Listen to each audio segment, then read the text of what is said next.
following program is an exclusive DisruptionNetworks.com production.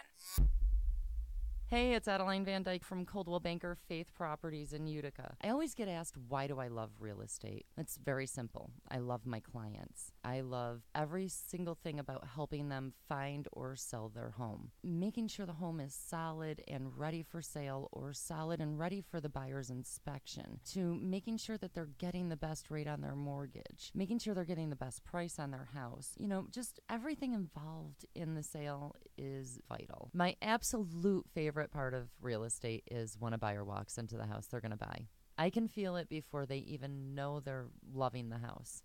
It's just that obvious. So I'd love to experience that feeling with you. So give me a call. Adeline Van Dyke, Coldwell Banker Faith Properties, 315-404-6431. Or you can find me on Facebook or visit my website at centralnewyork.com/Adeline. Thank you, and I look forward to welcoming you home. When it's your hard-earned money on the line that you are investing into a home, it makes sense to choose a proven professional to assist you in making one of the biggest investments you may ever make. Josh's dedication of over 20 years to the home construction industry allows him to bring knowledge and experience to your doorstep. That means you can feel confident and comfortable with his service to you. Past clients love his attention to detail and thorough written reports. By allowing Priceless Inspections to help you make a well-informed decision concerning your property, you will find that a quality inspection is priceless. Follow Priceless Inspections on Facebook or call 315-525-8725. In the Mohawk Valley, for the best real estate service, you gotta have faith. Caldwell Banker Faith Properties, 315-735-2222 or www.centralnyhomes.com. YOLO, infidels, that's right. It's Hacker Hameen. This is Al Schneer from the band Mo. Hey, this is Corey Glover from Living Color. And you're listening to EC Radio. And you're listening to EC Radio. Live on EC Radio with the Z-Man. So take the pizza out of your fat moron mouth. Sit back and listen before I give you a $5 face slap. You'll never forget, infidels. YOLO. Welcome to EC Radio Podcast. We would like to thank all of our sponsors for joining the Disruption team, and we hope that you will support all of our sponsors. And of course, we appreciate you listening to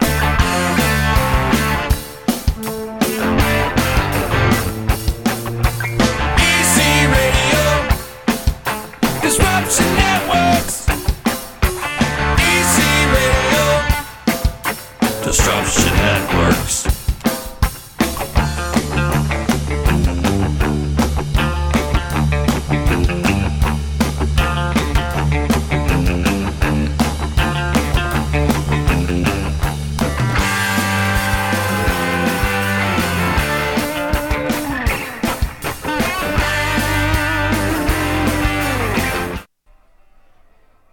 Yeah, baby, what's happening, everybody? Z here hanging. It's another Monday in beautiful upstate New York. I'm loud, huh? Yeah. Well, it's my deafness. Chicken, you should know that by now. You should know how deaf I am right now.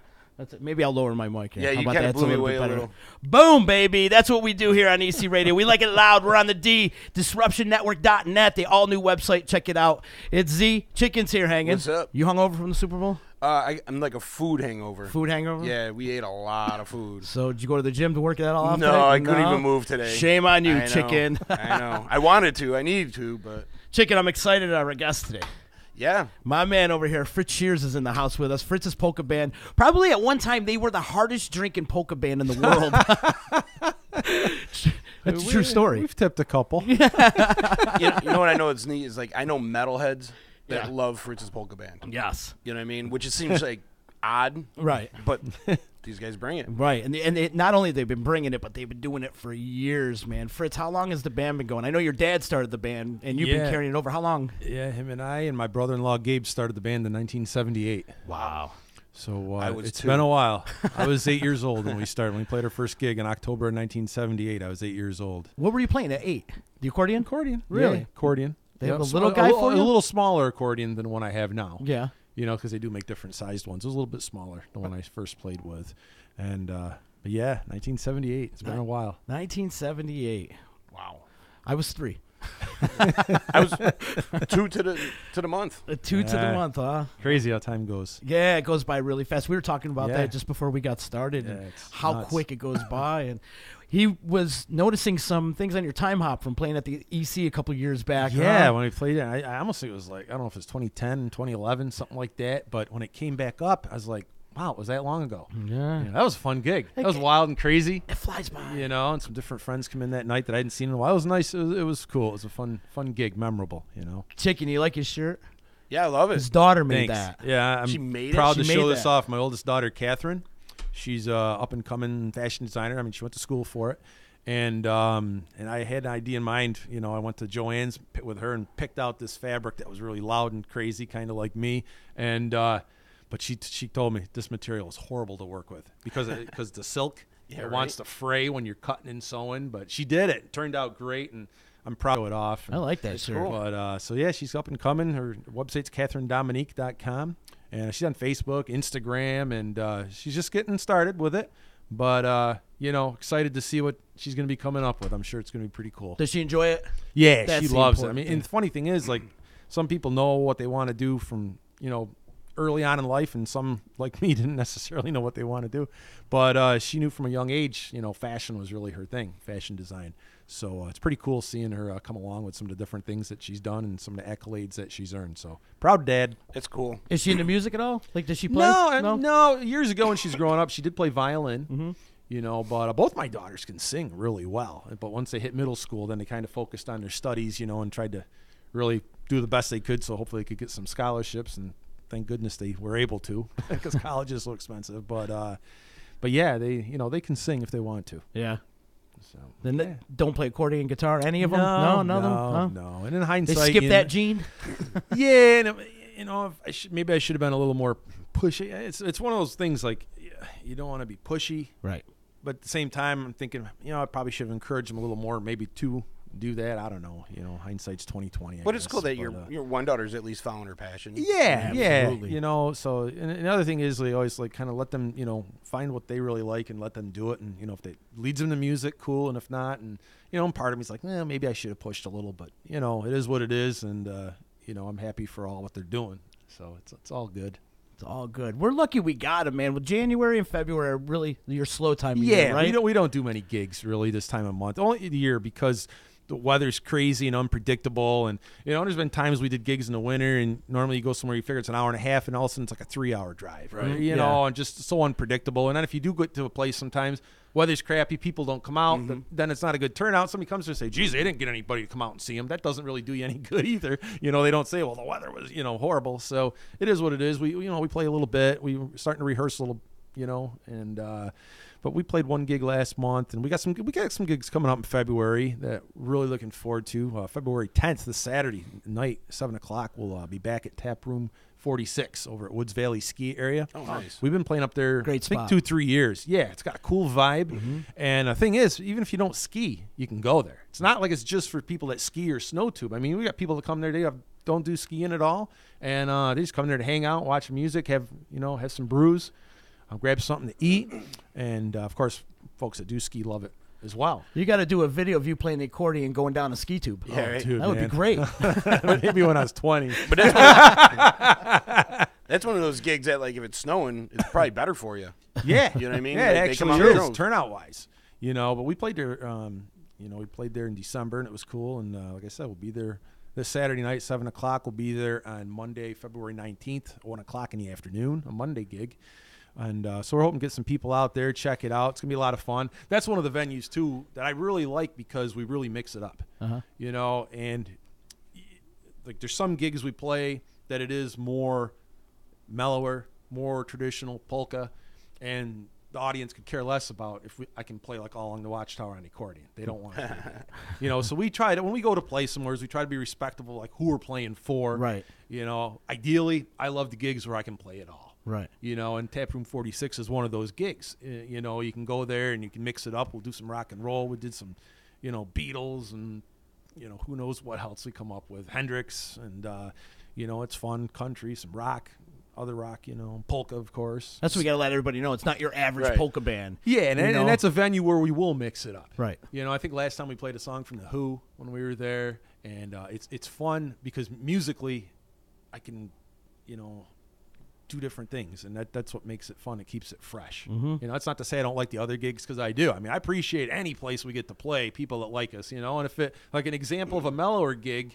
toward the end of February, the 24th, we're playing at the Utica Manicore, and that's their Fasching night, kind of like a Mardi Gras party. That's a mellower gig. Yeah. I mean, very mellow. Older audience, laid back, not really going to mix the, you'd be lucky if you hear a rock song that night, and that's cool. That's what they like. It's all right. It's cool. Right. It's a different Still vibe. a good time, it's a different but vibe. Yeah, it's you getting to play, with guys I love to play with, so it's still fun. and you're still entertaining the masses. Yeah, but for me personally, I like the gigs where it's over the top, big production. I wish, everyone wishes, but I wish, like, when I can do gigs, we play down in Long Island for some Oktoberfest, Platt Deutsch Park. We play at Matinacock Lodge Oktoberfest, big 2-day Oktoberfest, Oyster Bay there, and then like down in Capitol Ale House in Fredericksburg, Virginia, and Richmond, Virginia. Those gigs are like my favorites because they've got big production, over the top. There's bikers there, there's people there in their 80s, but they're still like, crank it up, so we can really play the whole gamut. When we played there, like we played Neil Young, so when we can really cut loose like that, those are my favorite gigs. Yeah. So. And they're all over the place too. Well, pretty much the Northeast though. Right? Yeah, Northeast. Because I know pretty you go much. out to like Cleveland and Ohio. Yeah, we go out to Ohio. We've played there quite a few times in Cleveland. Uh-huh. That's always a fun time. And the furthest south we ever played was Georgia. We played in South Carolina a couple years ago, but we've been going to Virginia the last few years. Capitol Ale House has been really, really good to us. They treat us incredibly. I'm really fortunate that they found us and started bringing us down there to play. And their crowds are nuts. Yeah. In a good way. Yeah. And like Fredericksburg, they had 6,500 people. Well, you guys have been known to get a little nuts yourself. So. Well, and you feed off the audience too. Uh-huh. And I always say, like, those gigs, like, man, I wish every gig could be like that. Because then when I go to see when I see bands play, like these national bands, and they're playing for 30, 40, 50, 60,000 people, I'm like, I can't imagine. Like, I know what it was like playing in front of 6,500. I felt like, I don't know what you want to say, incredible, okay? Right. And for them to play in crowds that are like 10 times that size, I was like, man, that's got to be something. Or you watch Iron Maiden, they're playing like over in Spain, they are over 100,000 people. Like I'm just nuts. like, wow. Yeah. To have that audience just feeding off from what you're doing, I couldn't imagine. Like that. Woodstock 99. You're like Yeah. 400,000 people in Nuts. attendance, but like probably about a good 200. Like when you seen Metallica, like 200 people were watching 200,000. Yeah, that's just, that's I just insane. can't imagine. Probably wouldn't be able to sleep for days after that. Yeah. You know? and I get pumped up at those gigs. I'm Oh, just like, wow, absolutely. it's so awesome. Yeah. The feeling you have from, and the people are, and the funny thing, like last year we played there for the second year in a row in Fredericksburg. And it's funny because we had people requesting, they must have came the year previous because they were hollering out, Watchtower, Watchtower, and they knew we played it. So, of course, we did. The place went nuts. And, those gigs, I tell you, they're a lot of fun. Everybody who's out there listening right now, go search Fritz's Polka Band and search All Along the Watchtower and watch this ripping video of those guys putting that song Yeah, the together. version It's that's on our amazing. website's from 2014, and that was at Oktoberfest up at Adirondack Brew Pub in Lake George. Okay. And again, it's a bootleg video, so I mean the audio is not the fantastic Yeah, but it version, rips. but it's fun. Yeah. And you see at the end the crowd's really into it. It's like, yeah, it's. I'm just lucky I get to do that stuff, because it's so much fun. There's no better feeling in the world, though, than when you're feeding off the crowd and the crowd's feeding off to you and the energy's going back and forth. Absolutely. Better than sex. It's Yeah, better than any the drug or gig, anything out the there. gigs are just, that the audiences you get like that. And in all honesty, we don't get them that often like that. Those gigs are like one of a kind. Mm-hmm. So when we do play those, man, it's phenomenal. It really is. Right on, man. The other thing we need to talk about, too, is he has a couple songs on Breaking Bad. Yeah, I know. Couple songs. Yeah. In season 4, the first episode we were in was episode, I think it's Hermanos. That's the episode. And it was audio only. Uh-huh. So there was like a scene when Hector, the character, was in the nursing home. And you hear in the background this grandparents' polka playing. Mm-hmm. That's my band playing. And then the really, I mean, that's cool and that was fun. And, great. that was a good thing. But then at the season finale, Face Off episode, which originally that was supposed to be the end of the series. Uh-huh. And then they ended up doing it one more year. But the season finale of season 4, the Face Off episode, when they go into Hector's room, Hector's watching TV. And I know there's people still watching it out there, absolutely. binge watching. So I don't want to ruin any endings, but it's one of the most climatic. It's been out for season years. finales. You Yeah, that can was ruin it. 2011. It's been out for a while. You can ruin it. no, right? 2011. But just before Hector detonates the IED, he's watching my band on TV. And if you look at that episode, you can see our band on TV. That's awesome. That he's watching. And the coolest thing for me is the footage they used was from my dad's last gig before he passed away. Wow. Very cool. Yeah. So when I watch it, it means even more to me than that it's on Breaking Bad. Mm-hmm. You know, the fact that it's my dad's last gig he ever played, and there he is, you know, with the That's so AMC cool. logo in the corner of the TV, you know. And, yeah, he died about 6 weeks after that was filmed, you know. So that was pretty special, you know. So, yeah, being on Breaking Bad, we were almost in an episode of Better Call Saul. Really? Because they had the same producers or something. Yeah, same But they were looking for an instrumental song. And they ended up not using it, though, because in the scene they were going to use it, they decided not to have any music. So, you know, it didn't make it in there. Otherwise, we would have had a placement in Better Call Saul. But Still that's not all too good, late. you know. We're still, you know, I'm hoping something like that comes along again because, you know, when It's good to have in your resume, you know what I mean? well, yeah, it was neat that, you know, they wanted us. I mean, because you think of all the bands that are out there. Right. Oh, not just like polka bands, like all these different bands. Bands in general. In, you know, How did they hear were of you interested in guys? us. Actually, the promoter that we did the Buffalo show for, he's the one that called me about it. Oh, yeah. And because that Buffalo show never came to light because the promoter and I think it was RFD Network, some contractual squabble. I don't know what happened, in none of my business. But anyhow, it didn't air. So he called me one day and he said, hey, I know, you know, you kind of wish that show had aired and everything. He goes, I'd like to try to make it up to you. I'm like, okay. And I'm thinking he's going to say, I'll give you a DVD. You know what I mean? And he goes, would you be interested in having a song of yours be on a TV show? I'm like, yeah. Okay, well, here's who you need to call. So, okay, and I called, and I forgot. Now, in my memory, I can't remember who it was. I got it wrote down at home. But anyhow, I called whoever it was. And, you know, you don't get the person you're calling. You get their gatekeeper, secretary, whoever. Right. And right away, they're kind of like, well, who's calling? You know, just kind of who's calling, you know, kind of giving you the stonewall. And I said, well, you know, I'm Fritz, you know, they're expecting my call about, you know, breaking the show and stuff. And, oh, she's awaiting your call. And just like that, she did a 180 and was as nice as could be. Transferred me through and got talking with her and everything. And boom, first thing that started the process, you know, sending the music, you know, copyright clearance. And I had to talk with attorneys and all that because, you know, they're just not going to broadcast my song because I said it's copyrighted. They're going to do all their research, make sure there's no legal issues. And, you know, so it's quite a process, you know, and it's pretty intensive actually. But, gosh, that was fun. Did you get a check for that? Yeah. The band got paid. Cool. And the cool thing is, you know, after they did that episode, then, you know, before that one aired, she we talked again, and she's like, would you be interested in having another song on the show? I'm like, you have as many songs on this show as you want, you know, the way you're treating us. Yeah, absolutely. And at the time, it's like we had no idea where it was going to be in the show. So, like, when we watched it live, my family and friends and whatnot, I had people sending me, when are you going to be on? It's like, I don't know. I wasn't being, like, put offish. I was just like, I honestly did not know where it was going to be in the show until I saw it myself. Were you watching the show? Yeah. Oh, I mean, beforehand, before they even asked for your song. I really wasn't watching that show. Yeah. You know, and actually, I don't watch a lot of TV. Kind of boring, you know. I mean, I got a few shows I like, but I just wasn't watching it. And then I started watching. I'm like, wow, this show's messed up. Intense, right? Oh, intense, exactly. It is. You know, so I was like, wow, this is pretty cool. And then I did some more research. I'm like, wow, this show's got awesome ratings. And they want my band's music? Really? I'm like, yeah, this is great.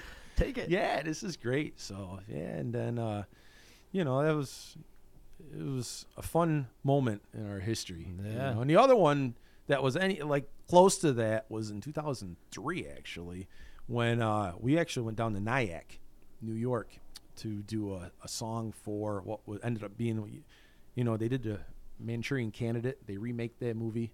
It had Lee Schreiber, Denzel Washington in it, and some other folks. And they remade the Manchurian Candidate. That was an old Sinatra movie from like the 60s, I think. And they redid it. Paramount Pictures did. And they wanted my band to be playing at what was to be a campaign rally. So it took place in Nyack, New York, in the park. But before we even got there, the cool thing was they put us up in Manhattan the night before. Nicest hotel I've ever stayed in. Yeah. Right? I mean, we each got our own room, but the guys that ran the elevator, they were like in tuxedos with white gloves. Wow. And I was like, wow, this place is pretty cool. Glad I'm not paying for the room. And they put us up there. Then he brought us up to Nyack the next day, and we filmed the scene. Lee Schreiber was in that scene, and he was a nice guy. Ray Donovan? That actor. Right there. Yeah. He was really cool to us. So it's like we're, on set. We waited all day to play. We didn't know when our time was. And we hung out all day. And fun. They had catering come in. The food truck was from California. I'm thinking to myself, man, how much money do they have when they make these movies? 'Cause Right. You think in Nyack, right? All Right. the food vendors there must be. And here's a food truck from California. Was they on the road with them or something? I don't know. Must have been. I don't know. But anyhow, so we ate all day, hung out with, some of the extras, Yeah. and hung out in there. We ate, and then it was time. It was okay to the set. All right, off we go. Had our gear set up, and it was like a campaign rally, just like you see, around here anywheres.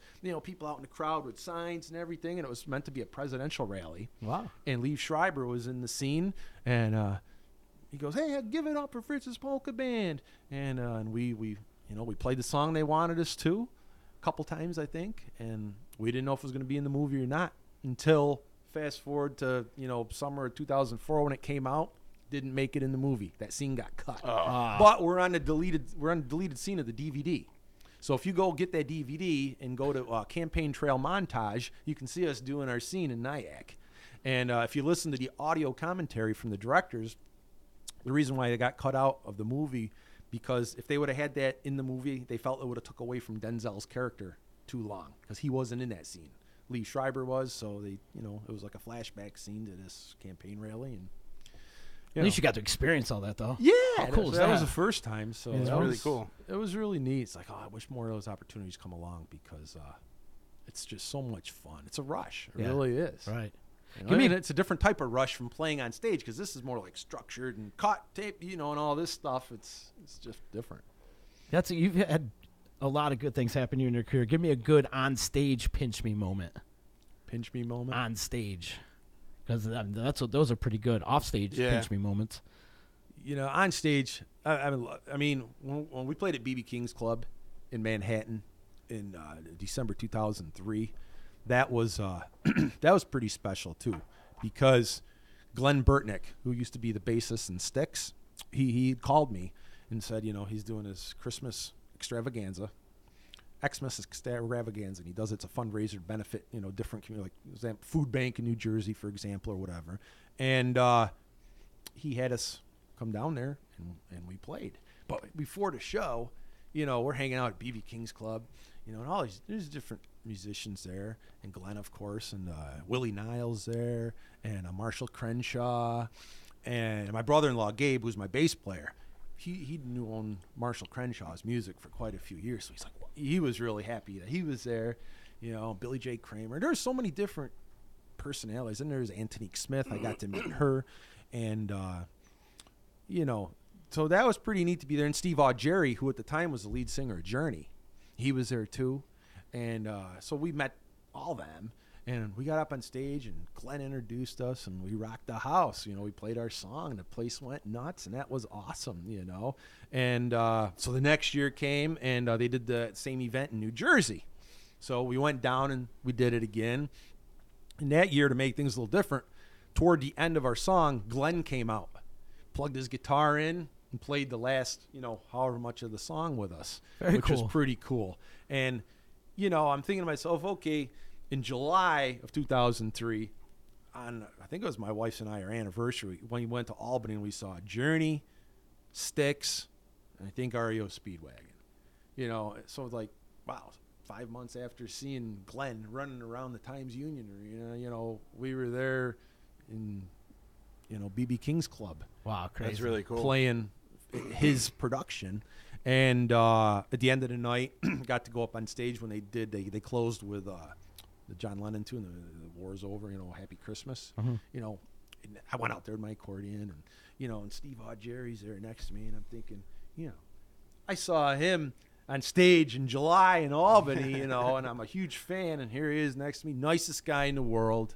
You would have, if you didn't know who he was, you would have had no idea he was in a band as big as Journey. Yeah, for real. Because just down to earth, and that's why I like people that I really like people that are down to earth, because it's like over the years I've met some really cool people, whether it was an actor or a musician or whatever, and there's ones that are just so down to earth, and sometimes you meet some real jerks. Yeah, absolutely. I agree there. And the funny thing is, some of the people I've met are jerks. They're not even like at the same level as some of these other folks that were as nice as could be. It's like, I don't get it. It's like when we met Joey Belladonna. Yeah. Like, this guy, I handed my camera, right, because his girlfriend Tori and our friend Karen wanted to get a picture with him. Right. So I'm like, hey, do you mind taking a picture? And I hand him the camera like I was going to make him take a picture of us. And he was like, oh, yeah, cool. And I'm like, this guy is like part of the Big Four. Yeah. You know what I mean? Like, and he was just so cool. Like, talked to everybody, took pictures with everybody. I'm like, I love seeing that. I got a Joey story for you. Do you? A cool one. Of course you do. Because his band, Chief Bigway, that's who is, playing, they play in Sherrill. In the summer concert series. My band plays in Sherrill. Right in the summer park there? Yeah, in the park. Beautiful park, by the way.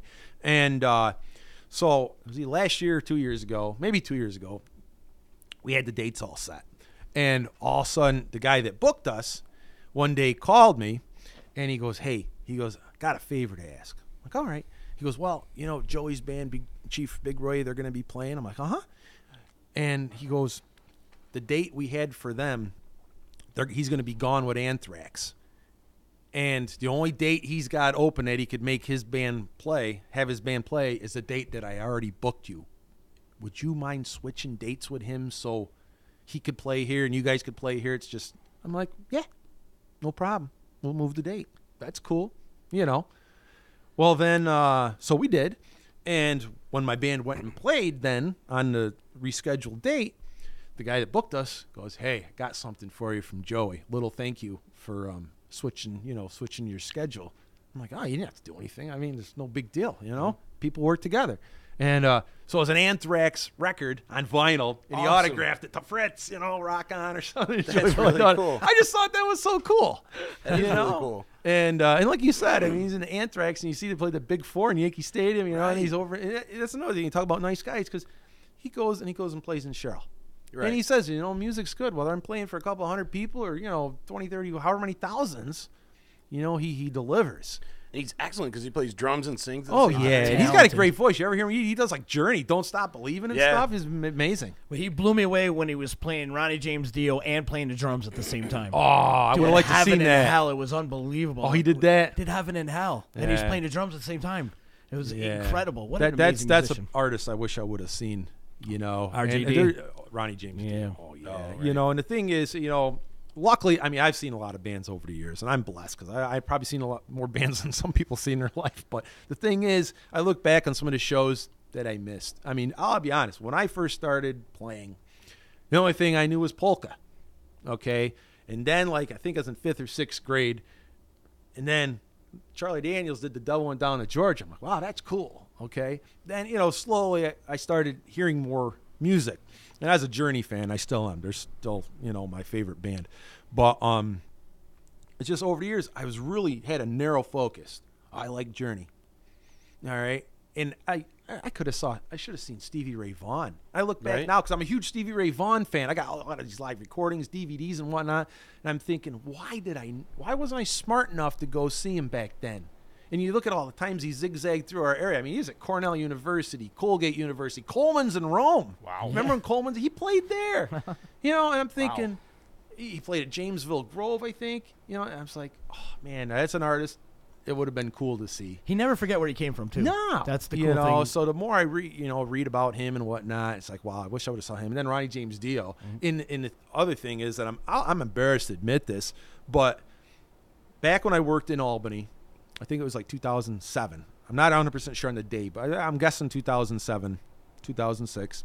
one night I'm leaving work at the comptroller's office, and I walk right by Times Union Center. And there's all these people walking around in black. And I'm like, oh, there must be a show tonight, you know.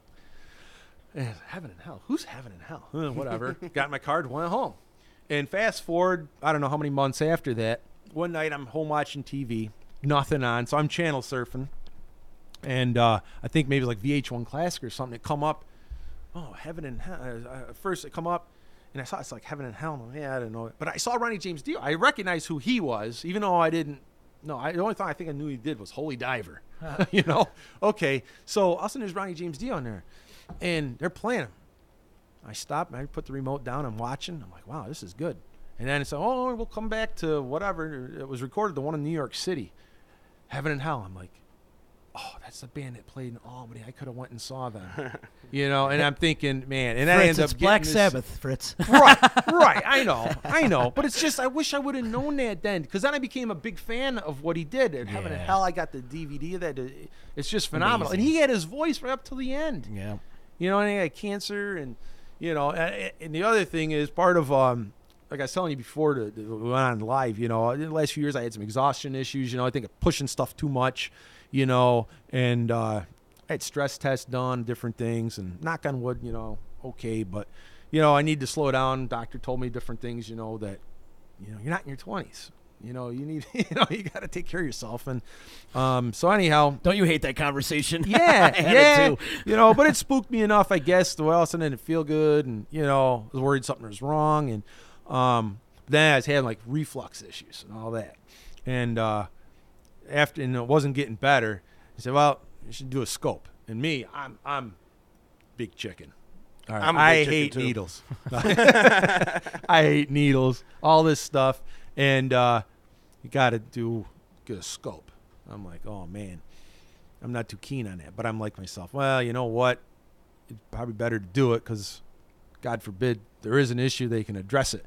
And I remember when I read up about Ronnie James Dio, so he probably could have been saved. Right. Mm-hmm. If he would have had his stuff checked earlier on, they probably could have identified it. But he put it off. And then all of a sudden when they did find the stuff inside, it was too late. So I'm telling myself in the back of the head, you know what? Could have saved Ronnie James Dio. I'm going to go get it done. And, you know, I got scoped and, you know. But anyhow, I wish I would have saw him. Yeah, amazing talent. And the thing is, you go back farther, like my brother-in-law, Gabe, he remembers going to see Ronnie, when it was Ronnie, I think Ronnie Dio was the Elves, or the Prophets. The Elves, you know, yeah. stuff. They played in Rome at some of the Italian clubs, you know, and they did different style of music back then. But if you go back and watch some of them old archives and listen to that stuff, it's like, whether he was singing like, it really wasn't doo-wop. I don't know what you called the music back then, the style, you know. But whether he was doing that style or he fast forward to when he was doing his metal, man, his voice went to whatever genre he was playing for. Sounded phenomenal. I mean, what a talent. There are certain guys out there, like I look at Mike Patton from Faith No More. I mean, he could get like real screaming loud, get real smooth, do easy like Sunday morning, and then he'll sing opera. Wow. And you're like, this guy's all over the place. And there's certain talents out there. Like Bruce Dickinson from Maiden. Yeah. You know? And he can fly a plane. Yeah. That Flight 666 movie is something else. Yeah, it is. Mike, my drummer, went and saw Maiden last summer in Brooklyn.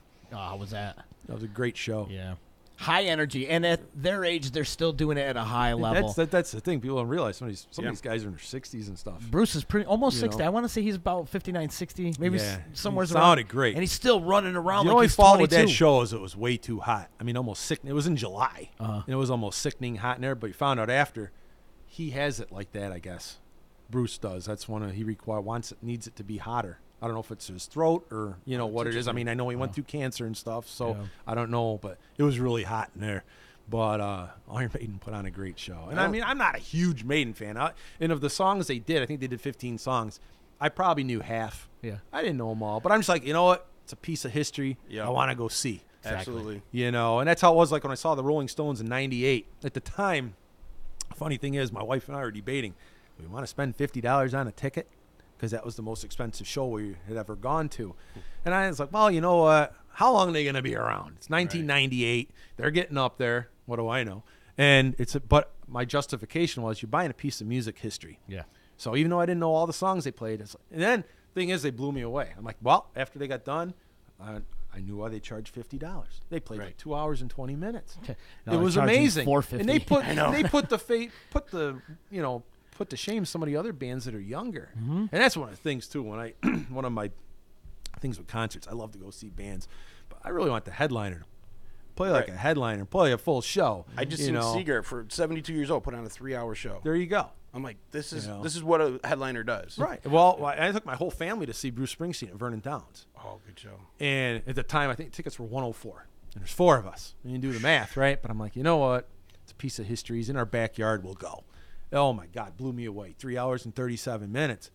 And he just kept going. And I told my wife, I go, there's bands with guys that are like 20 years younger.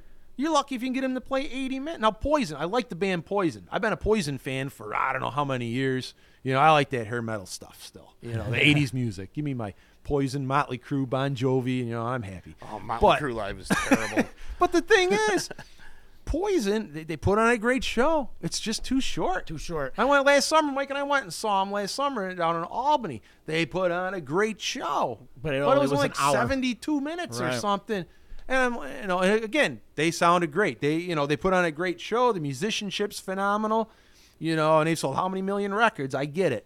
But that's the only beef I could find was it was just too short of a show. Well, let me tell you, Bret Michaels is the most professional musician on earth. Yeah. He sits there, shakes everybody's hands. Well, that's, hugs every woman. I know he keeps his word because he's a great human being, man. I will never, ever say a bad word about that man. After working with him, I've worked with him before, and he's just super cool. Well, I liked when he did. Beyond cool. Remember when he was supposed to play in Syracuse a few years ago with his solo band? Yeah. And something happened with the contract, whatever happened. Right. He didn't play. Well, my friend's band was supposed to open for him. Mm-hmm. Well, Brett told him, next time I'm in the area of my band, you can open up for me. Well, and he came around like as a year later. He kept his word when he played at Turning Stone. My buddy's band. Oh, that's really cool. He kept his word. Super what I mean? So that's really cool because there's a lot of people in that business that don't keep their word. They don't give a shit, right? They don't. And he could have easily said, well, it was out of my hands. He kept his word. So it's like, they come around. I like to go see him. It's just the only thing that felt the show was too short, but they put on a great show. Mm-hmm. They did really, they bring, they respect where they came from too. Yeah. That's Tesla what I love about open forum. Tesla sounded great. They're another band that's super cool down to earth. Yeah. Well, I've been fortunate enough to meet Tesla a few times. And when they played at Turning Stone in 2009, Brian Wheat, their bass player, he wore his Fritz's Polka Band shirt on stage. So if you go back and watch footage, back when Jägermeister was my sponsor, they made up a bunch of shirts. So I had the Jaeger logo and the Fritz's Polka Band logo on it. And we hung out with them before the show. And, and they spent like 15 minutes with Mike and I. It was like they were really cool and down to earth. And then when it come time for the show, all of a sudden they come out. I'm like, he's wearing our shirt. He's got his Fritz's Polka Band shirt on. And people around us were like, that's so cool, So, like I said, I've been a Tesla fan a long time. Me too. And they put on a great show as well. And, still a lot of them bands that, I still like to go see them every time they're around. The third show I've been to. Was Tesla? It was Tesla and ZZ Top. That's a good double. Oh, wow. Yeah, See, I never seen Dome. ZZ Top. Me neither. They're on my bucket list too. Seen them twice, actually. Great show. They put on an excellent show. Really? When they get a whole set, I mean, they can bring out the old car. They brought a motorcycle right on stage. I mean, wow. They just had so much going on. It was awesome. Oh, wow. No, I never saw them. Fritz, we got our buddy checking in. Our boy from the Bomb Squad, Mike's checking in. And says, oh, man. He says, you're the man. Seen him in a long time. And then he said he loved jamming with you. You guys had a jam session before? Yeah. Well, yeah. See, like, he sat in and sang with my band in Whitesboro Park a few years ago. We did Old Time Rock and Roll. Nice. So Mike brought the house down with his version of singing it, which was really cool. And, but the neat thing is, like, he had me come up and play accordion with the Bomb a few times at the Verona Field Days. So the one time I played with him, we did Crazy Train from Ozzy Osbourne, which that was fun. And we did the other year we did Helter Skelter from Motley Crue, which, when I was playing the Helter Skelter, that it was like being on stage with Crue. Man, that rendition. And Motley Crue doesn't even play that in concert, which pisses me off because that's one of my favorite Crue songs. I've heard them do it once in '98. I heard Motley do it when they got back after Tommy got out of jail, and they played at the Landmark Theater in Syracuse. and my wife and they played Helter Skelter in the encore. Oh man, that was cool. It seemed like 5 times. I've always hoped that they would play that, and they never. That was cool. But so yeah, Mike had me come up and play that, and he's always been cool about Helter Skelter on accordion. Yeah, yeah, that was fun. We got a few other people checking in too. Tommy Borgia's checking in. Oh, Tommy Borgia. Jeez, there's a name too. Holy cow. Raz says we're also live on RazRadioLive.com. Thank you, Raz. Hey, Thank you, cool. Raz. And Janelle's checking in from Philly. Go Eagles. Congratulations, Janelle. Philly, it's man. too bad What? you people of Philadelphia can't take care of your city, though. You're supposed to celebrate, not The riot. thing is, what happens if they would have lost? Oh, but They then it do would've got this worse. if they win. It's like I feel bad because like some of the places we played in Philly last year at Evil Genius Beer Company, and I sent them a note last night just saying, hey, congratulations, on your team winning the Super Bowl. I'm thinking, well, I hope it's still there because I saw what was going on. I mean, they had fires going and everything. Crazy. It's crazy. It's like, wow, just, be respectful, celebrate in style. But, it's weird. Like, I was watching ESPN, like, oh, it's nice and quiet here, and they're not showing any of that. And they're not even reporting any of that on ESPN. I've only seen it on, like, social media. Yeah. It's so weird. It's like almost like they're trying to cover it up on ESPN or something. Oh, jeez. It's too bad because, yeah. Celebrate in style, have a beer and be friendly. You don't have to tip over cars No. and set fires. How many cars got tipped over? I don't get it. I don't understand the point. It's like you won, celebrate. Like, Right. You know what? I don't know if the city actually had a planned celebration. Well, I think they're the normal victory parade. I think that's normal. Well, that normal victory couple days after normally they do that. But if you're smart as a city, you would have something already set up in case you win. So that way, you got barricades up. You got a planned chaos, I guess. It's too bad it did what it did. I don't know if people got hurt or not, but some of that looked brutal. There's people jumping off the awning of the Ritz-Carlton. Did you see that? It just broke. It just fell. That's like, why are you jumping on that? What? It's I not don't get safe. it. I don't get it. That's not my kind of fun. Same But, here. Teach your own, I guess. Yeah, I guess. Jeez. Philadelphia can't have nice things, I guess. Crazy. Tommy Borgia says his neighbors love him when he cranks Fritz's polka band on Sunday morning. Well, you got smart neighbors then, Tommy. Oh, man, that's cool. That's really cool. So, Fritz, this is the part of the show where it's time to ask the expert. Oh, boy. And you're the What do you want me to ask you? You're the you're the expert in this situation because I had brought down something which we're going to be using tomorrow for a little bit on Back Talk. Mind everybody, tomorrow Back Talk 11 a.m. with Tommy Drama. We're doing this a little bit tomorrow. We'll get into it a little bit, but it has to do. It's based around what I have right here, and that is a red Solo cup. No, no, sir. Actually, I'm going to switch it up over here. I'm going to go over to Fritz's side for a second here. Uh-oh, what's going on here? He's got Looks like he's got an accordion and he knows how to use it. I don't know how It looks like a record player, like one of those old school record players. Looks like a 17-inch accordion. That's an accordion, baby. Oh, yeah. It's a sewing machine. So, here, bust this out. Wow. Wow, look at this thing. It looks so. Wow. It is. It's a 17-inch accordion. Wow. That's a 17-inch accordion. That right there was my grandfather's. Really? That was my grandfather. My grandfather was an amazing musician when he was alive doing his thing, and that was my grandfather's. And he taught my dad how to play, but my dad didn't like playing it. Really? So, okay, he didn't like playing it at all. Too many buttons.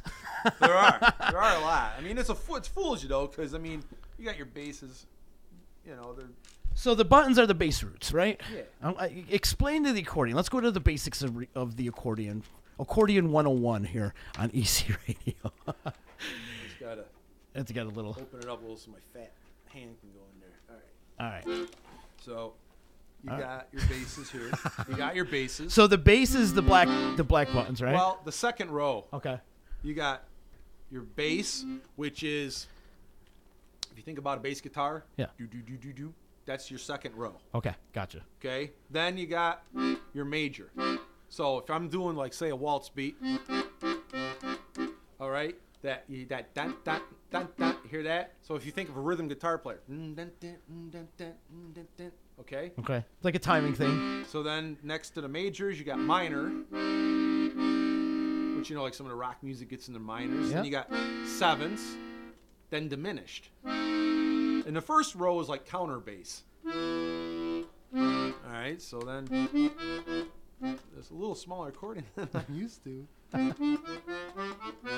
That's a C scale. Gotcha. F. Now, what are you doing on the right hand, though? Right hand mimics the piano. Okay. We're getting an accordion lesson. I've always wanted to get an accordion lesson, actually. This is just, the strap's just a little too small. I don't think I've ever been this close to an accordion. Oh, you've hung out with Rainbow before.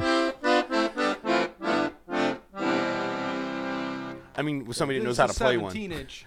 So when I say 17-inch, talking about the keyboard. Okay. Okay, this is more either for like somebody doesn't want to hurt their back, so you play smaller. Because the ones I have are like 19 and a half. Okay, what's the biggest So- you can have? That's around there. About 19? Like 19 and a half. Well, I shouldn't say that because there's jazz accordions, and they have some extra keys on the bottom, so those make it longer. More keys, it's heavier, too. That's the other thing, you know. And I'm starting to have some back problems. You talk about, you know, getting older or whatever, physical things. I've had some back issues from playing, so sometimes I'll get out. I have an accordion like 17-inch, and it's a little tougher to play because you had the same number of keys as a 19-inch accordion, but it's 17 inches. Same number of keys, so what's that mean? Keys got to be smaller. Well, if you're used to playing a certain size accordion and all of a sudden you go to make a chord on a 17-inch, well, these keys are all smaller, you got to pay more attention. You don't play the wrong keys. You know? So, because, I mean, when I'm playing my normal accordions, I look around and talking to people and I'm playing, you know, and I can just go where I need to go. It's muscle memory. Yeah. It becomes like a part of your body. Playing it so long. I mean, I've been, I'll be 48 in May. And so that'd be 42 years. Wow, playing. 42 years. You know, so really, you don't think of it. Has the technology in the accordion changed much, or is it Yeah, all pretty much it basically has the same? because these have reeds in them. When the bells go in and out, the air goes through the reeds. This is a real simplistic explanation. The air goes through the reeds. When I play a note, it lifts the pad up off from the reed block, right off the thing, and the air goes through that reed and it makes that note play. That's why it's not playing right now, because there's no air going through it. As soon as I move the bellows, pushes the air through, boom, you hear that reed. Ah. All right. So there's all again, this is a different real reeds? simple explanation, but that's the gist of it. Well, now there's accordions. You don't even have to play them. They're like electric accordions, and Roland makes them, and it's different. One of my buddies actually has one. Is it lighter? And yeah, it's lighter because it doesn't have to have all the stuff in it. But he says, but it's different too, though, because if you're used to playing, and then also you got to switch to, it's a change. But, you know, the sound's there, the technology's there, so it's one of those things that he will use it, you know. But, yeah, this is neat. Now, what about these buttons, the silver, the big ones up above Here? the, yeah. Let's just change tones. Okay. See? Ah, okay. Same over here.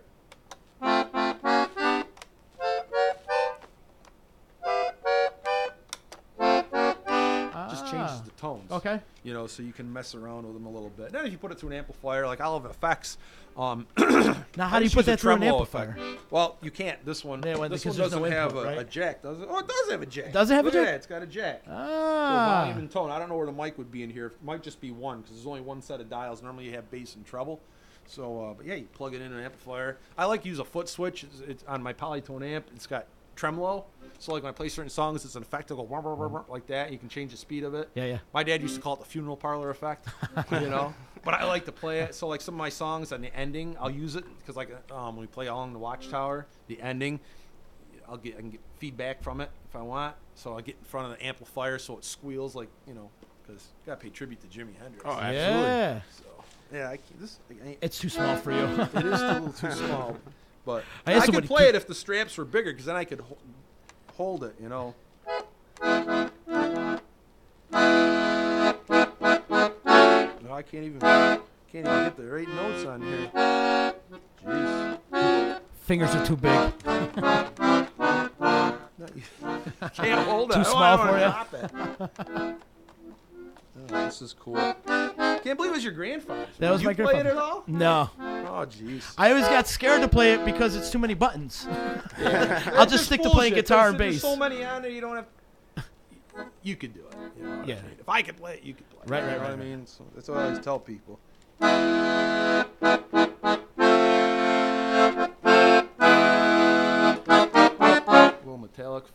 sad but true.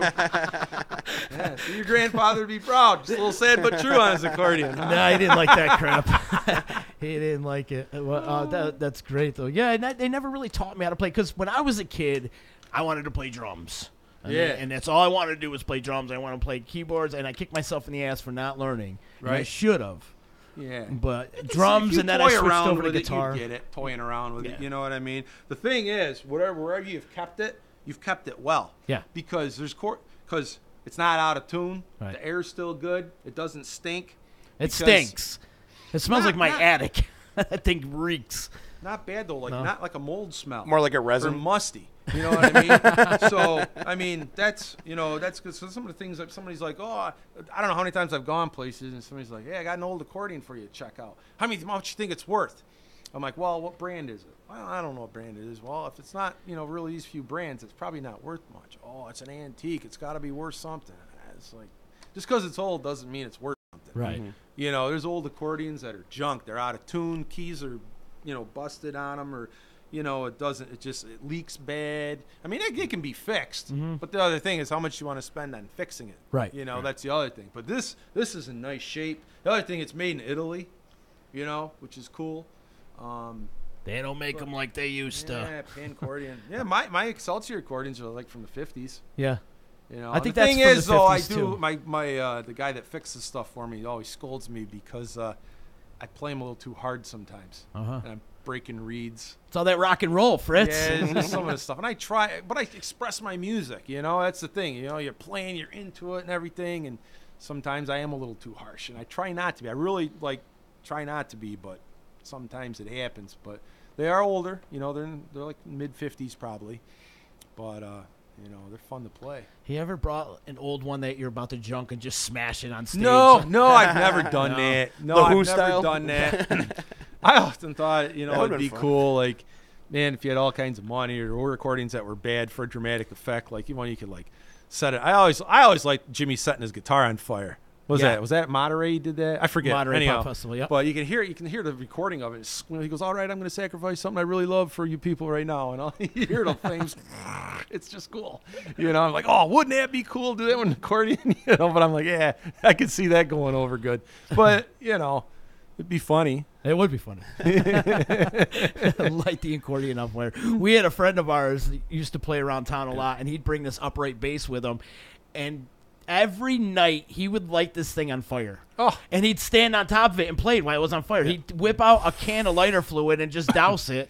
And it wasn't the greatest of bass in the world. No. It wasn't. But he would get on it, light it on fire, do his thing, and this thing would go, and he'd still be playing it while it was on fire. He'd put it on top of the bar, stand on top of it, light it on fire, and play at the same time. It was insane. I mean, Mike, our drummer, told us years ago, different times he used to he had a thing where he'd do a drum solo, he'd light his guitar or his drumsticks on fire. Back in the floating Noah days. Yeah, back in the floating Noah days, he'd do that. I'm like, oh man, I couldn't imagine doing that and not getting burnt. But one of the times local years ago, before Mike was drummer, Rick was our drummer, and we went out to see a band in Sylvan Beach. It was Bob Aquaviva, his band. He had a band playing. I forgot which band it was of his. But I was like, come on down. We'll be down there. I don't know if it was Foles. I think it was Foles, but I'm not 100% sure. And all right, go down there. And, it's not a big crowd, but, people are all around the beach. But this was indoors. And so we're there watching, and they're playing metal. And all of a sudden, I don't know, I didn't know the guys in the band other than Bob. They got an acoustic guitar. I'm like, oh, okay. And they're bringing it out. I'm thinking, they're going to do a mellow song. And I've seen metal bands all of a sudden do something mellow. Right? No. You know what he did? Got out a freaking chainsaw and cut that thing in half. Cut it up. Rick and I are like, this is awesome. I mean, in Sylvan Beach, New York, right? And the thing, but they brought it. They put on a great show. And I was like, that was so cool. Yeah. Which band was that for his? I don't know. Mere I don't know Mortals? which band. I don't think so. I think that was afterwards. Okay. Because it was probably maybe early 2000s. Okay. I'm guessing. But it was great. It was cool. Bob. Yeah, I'll never forget that. It's like, wow, they're bringing it. Take a chainsaw to the accordion, man. Yeah, that would be funny. Oh my gosh. You'd be like the jackal of the polka. Yeah, that'd be something, right? Yeah, I'd have to be one of those at the certain gigs, you know. I wouldn't see. I could see like maybe like sparklers or something coming out of it. Oh, that's a good one. Pinwheel sparkles. Yeah. Yeah, I don't know. I tell you, flames flying out of it. They're a cool instrument. They're pretty versatile. Mm-hmm. You know, they really are. Yeah, they're a lot of fun. You know, you see them different times. David Bryan, Bon Jovi will use one every now and then. You know, and my buddy Charlie plays in Bruce Springsteen's band. Because when Danny Federici died, Charlie got the gig. I mean, that was so cool. Because I played. I don't know if it was BB King's club. I think it was at BB King's club where Charlie and I jammed backstage, and that was the first time we met. We just jammed. And somewhere there's a video, and I can't find it. It's driving me nuts. And over the years, I have had computers crash, so it might have got lost on one of those computers. Somewhere there's me and Charlie jamming backstage, and my dad's there like he's directing us. He's watching, you know. I wish I could find it. But and then you fast forward a few years after that, one night, we're watching, I don't know if it's CMT or what station, and they got a thing about Springsteen Seeger Sessions album, and they were doing a special.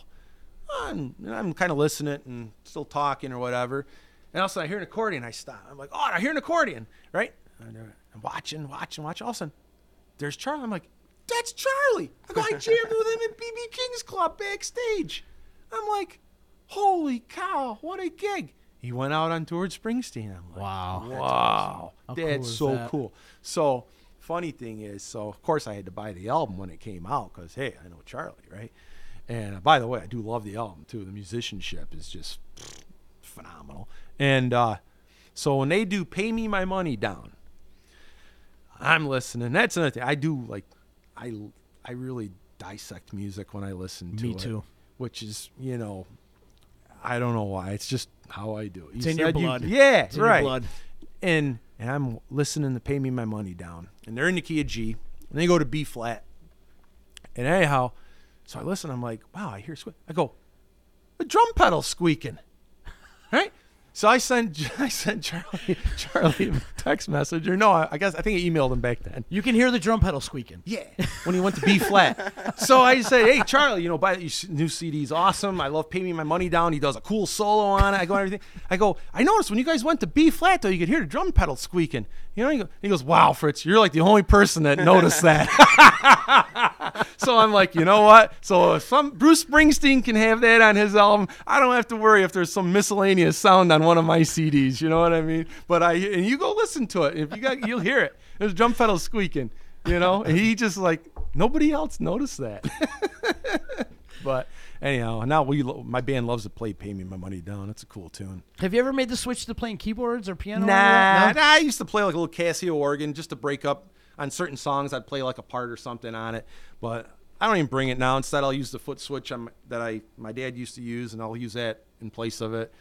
You know, and it's just the left hand is not like the right hand for playing.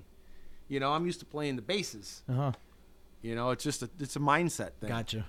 You know, yeah, I could play with my right hand, but I mean, I'd be limited to like boom. I got you. Boom. You know, you're not going to hear me playing up on this one and playing down here. I just wouldn't be able to do it. I gotcha. You know, when you switch, actually, the bass becomes on the left hand, right? Be different, or yeah. right hand. But it would be, you know, I wish I could do something like that, but you know, I'm just not. Right hand's capable for a piano or an organ or something. And on our recordings over the years, we have used at different times Hammond B3 that was in the studio. I love Hammond organs. Yeah, I love the sound of a Leslie Hammond B3. Yeah, nothing can't like beat it. Yeah, those are warm whipping sound. Love that. You get that going and stuff.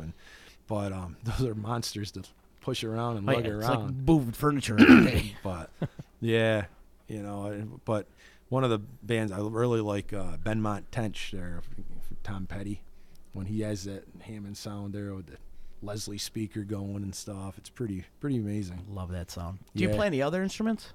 Nah. When I was in middle or grade school, I played French horn. Okay. You know, I did that. And then kind of like my daughters did when I got to middle school, I gave that up and just stuck with the accordion. But, you know, it's been fun over the years. It's taken me to places I probably never would have played.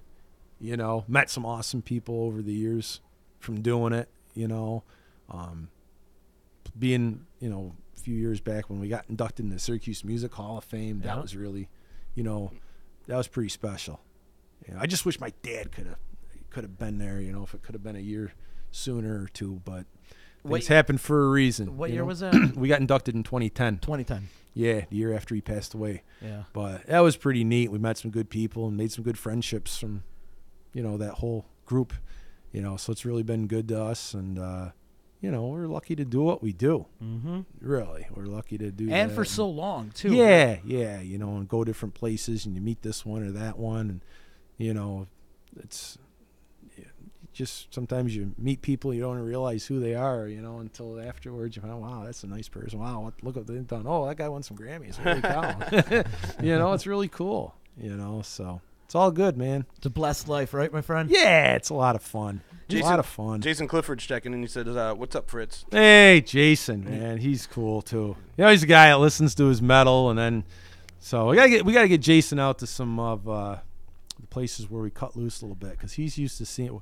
Jason will sometimes come out to our gigs like in New York Mills, and those are more mellower gigs, right? And kind of laid back.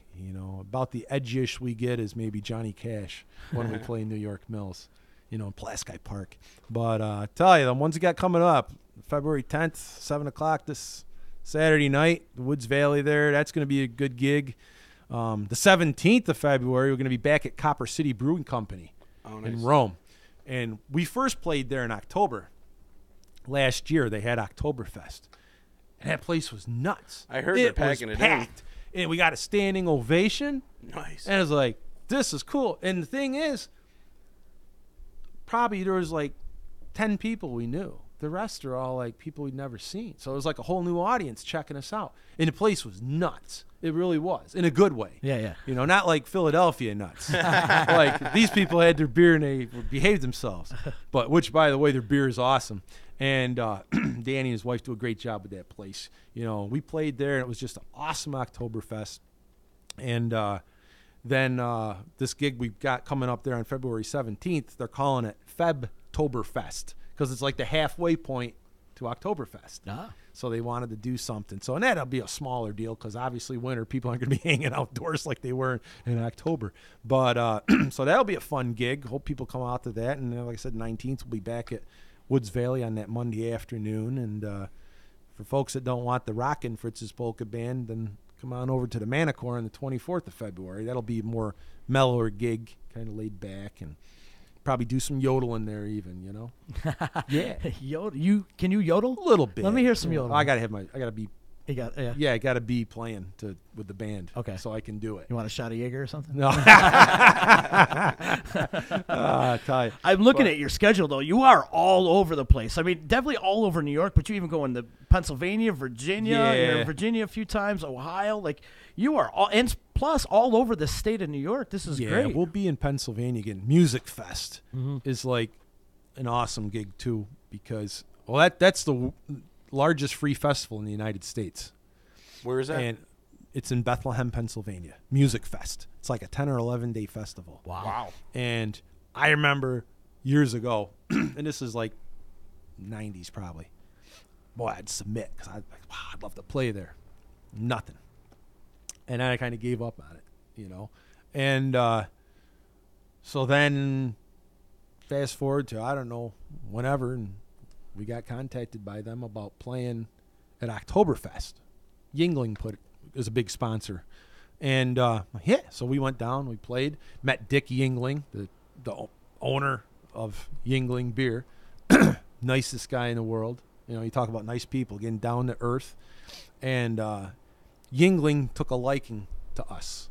And they've been good over the years, promoting the band, sending us some goodies, hoodies, things to wear off stage, and and they've been pushing our band. And so we've done that Oktoberfest. Then we got into Music Fest. Once we played their Oktoberfest, we got into Music Fest. Holy cow, you talk about a lot of people. So like over the course of this 10 or 11-day festival, they have like 1 million people. It's crazy. And so now this year will actually be our 4th year in a row playing, which, I'm honestly surprised, because they usually rotate the bands quite a bit.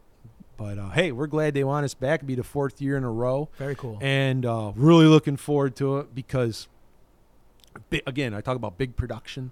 And I think that's one of the reasons they like us down there, because there's people in the audience in baby strollers. There's people there 80 or 90 years old. So you got this whole gamut of generations in the audience. So, I play the button box, some of the older folks like that. We play some, Along the Watchtower. Some of the younger people dig that. So we try to really mix it up when we're down there. And this year we're going to mix up probably even a little more, because we're actually special guest. Rocco Dorsey's going to be doing that gig with us on guitar, because my guitarist, his youngest son, is getting married that weekend. So Frank can't do the gig. So Rocco's going to do the gig with us. And so he's helped us out over the years. Ah, cool. And he was Rocco was just featured last month, his blog on Gretsch on their website. Wow. Let him do a guest blog, because he loves Gretsch guitars. And when he played out with us in Cleveland a few months ago, and he was playing his Gretsch guitars, and through social media, Twitter and whatnot, the folks at Gretsch really dug what they saw, him doing with my band. And so he did a special blog for Gretsch. So it was pretty cool. So he'll be doing the Music Fest gig with us. So pretty exciting stuff. How many members have you been through? I feel like you've had a good core for the last bunch of years, right? Me and Gabe are the remaining originals. Yeah.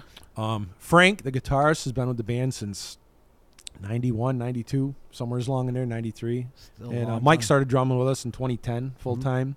But prior to that, Rick had drummed with us for like 24 years. And then he was, had his own business.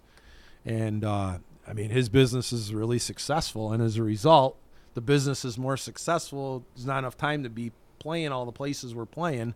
So, he's going all around the world with his business. So it was really tough to be able to play the gigs. And but the last few years, he's come out and done some gigs with us. Last year he come and did some gigs with us. This coming year in July, he's going to do like a weekend of gigs with us, for old time's sake. So that's pretty cool. But in totality, I honestly don't know how many members we've been over, unless I actually went through and counted them. But, when we first started, it was my dad and I, Gabe, who's, like I said, still in the band. We had a trumpet player back in the day. We had a trumpet player. So the sound was different. Because now, as you know, we got electric guitar. Yeah. So the band's evolved over the years. And beefed up the sound a little bit. Yeah, and we miss, one of the things we were known for so long until my dad passed away is having two accordions. Because you had that, it made the sound pretty full, because, he could play lead and I could play harmony. So now you just got me on accordion. I can't play lead and harmony. You're like Iron Maiden of the polka world, right? So we had to evolve. You have to adapt to the way things change. And but we still try to honor my dad's legacy, like at every gig, because he wrote so many songs. So I always make a point of including some of the songs that he wrote. And I have my favorites, so if I'm not careful, we'd be playing them like every gig. And sometimes I really have to discipline myself, like, okay, we can't do Polka Time in the Morning this gig, because that's just one of my songs that he wrote that I love. Funny thing is, he never really thought it was that hot of a song. And you love it. Again, you have I love it. And Grandparents' Polka, of course, I love that, because that's the one that's on Breaking Bad. It's called Grandparents' Polka? Yeah. Yeah, you got your favorites. And then the other thing is, as you know, from being in music, like, recordings don't sell that well anymore. Right. Things have changed. I heard Best Buy is going to drop them all together, which sucks, I think. They're going to drop selling CDs, music? Really? Yeah. And Target, there's word that they might be changing things up. And I hate it, because I like the physical CD. And I've always been a laggard when it comes to things changing. When things went from vinyl to CDs, I was a laggard.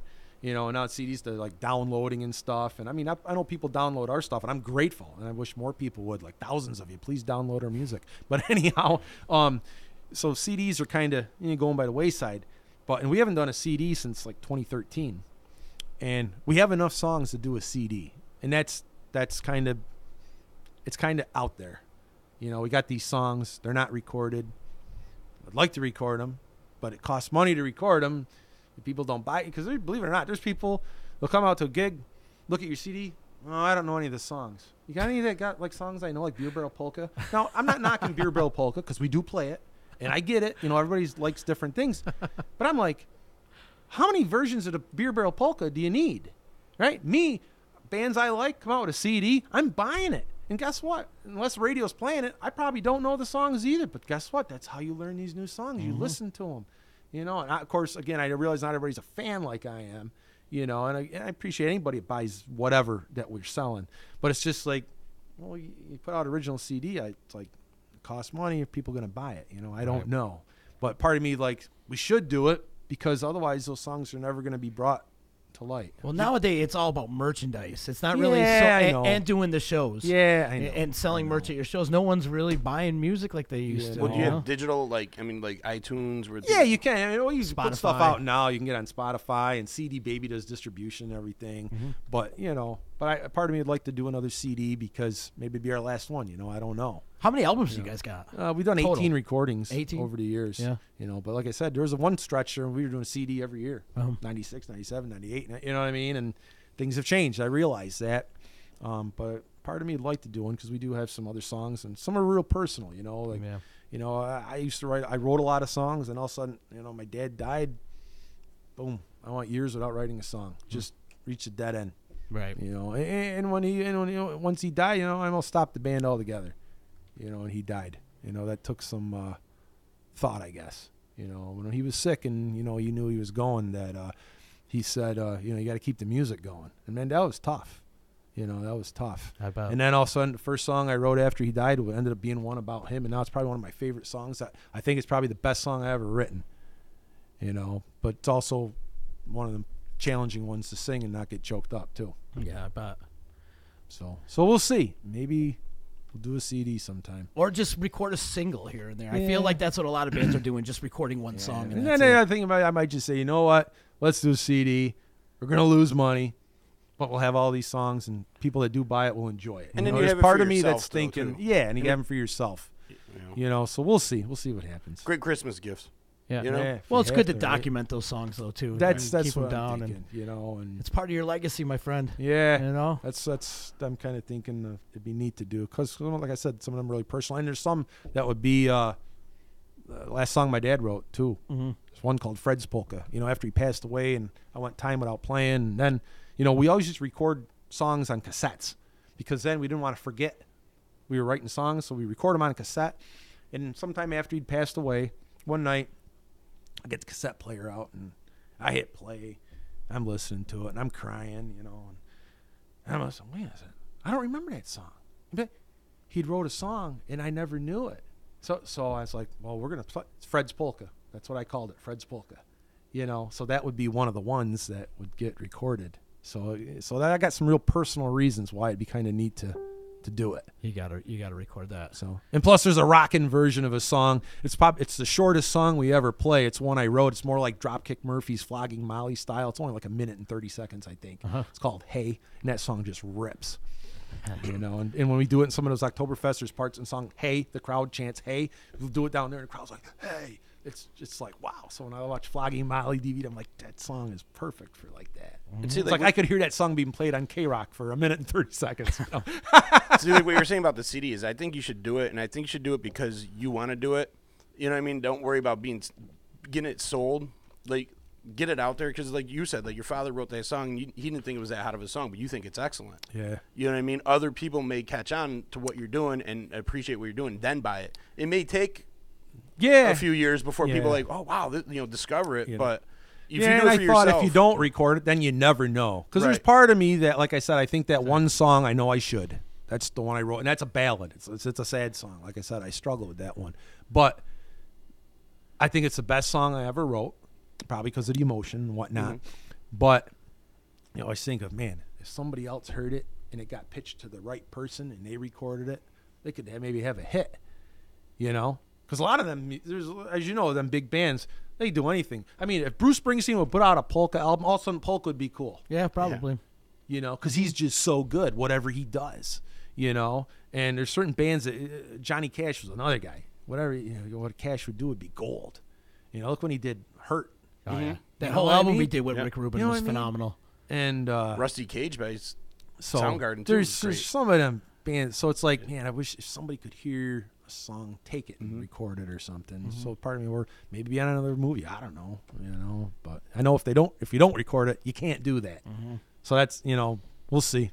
Who's the band sponsor now? I know you've had Cold Cock Whiskey. Cold It's Cock. the only. They're a herbal whiskey. Uh-huh. And they're just good they're in stuff. growing stages. You know, they're not even in every state yet, but they're growing. The folks that are running it actually used to run the Jägermeister band program. Rick Zeeler, Okay. and he's based out in California. So they're trying to make a go of it, you know. And when we got into Jaeger, it was because of Rick and Adam. You know, they're the ones that took a liking to what we were doing. So, you know, and then Jaeger kind of slowed down with their sponsorship program. So until, well, you know, we'll go with them and see, you know, see what Cold happens. Cock has a lot of bands on their roster. They do. And they got some other like the X Games type people, you know, Yep, like the skateboarders and whatnot. They got, you know, some people they sponsor doing that too. Smart marketing, though. It is. It really is. And the stuff does taste great. Yeah, That's it the is. thing. It's just it's tough to find. They're trying to get it out there and get it into different places. So, you know, I admire their gusto. Mm-hmm. And they're working with a lot of different bands. I mean, obviously, polka band. They got a lot of metal Right. bands, rock and roll Oh, bands. yeah. They're all Kerry over the King place. from Slayer is actually an investor in it. Oh, is that? Yeah, he's a big part of the program, I guess. Oh wow, I did not know that. Yeah, I didn't know that. Yeah, 'cause They at one time they were sponsored by Jaeger. And Yeah. we were all hanging out at a corn show, and I remember the Jaeger reps telling me, and like, it was, how is it that the polka band outdrank corn? Like, that's not no ordinary polka band, let me tell you. Well, funny thing is, we went a few years back. They did the country tour, and they had Dierks Bentley was the band, and my group that went with me got cut off at the bar. So, not me. I behaved because I was a designated driver, but you know, good memories.